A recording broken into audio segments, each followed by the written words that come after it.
మంత్రి పొన్నం ప్రభాకర్ హైదరాబాద్లోని Falaknuma social welfare residential స్కూల్ను సందర్శించారు. మహిళా దినోత్సవం సందర్భంగా విద్యార్థినులతో కేక్ కట్ చేయించి శుభాకాంక్షలు తెలిపారు. విద్యార్థినుల సమస్యలు అడిగి తెలుసుకున్నారు. వారితో కలిసి భోజనం చేశారు.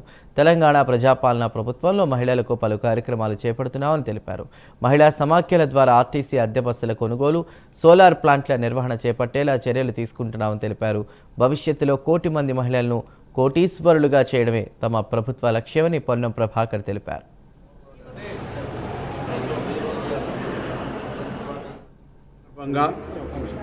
Falaknuma social welfare girls residential పాఠశాలకు కాలేజీకి రావడం జరిగింది.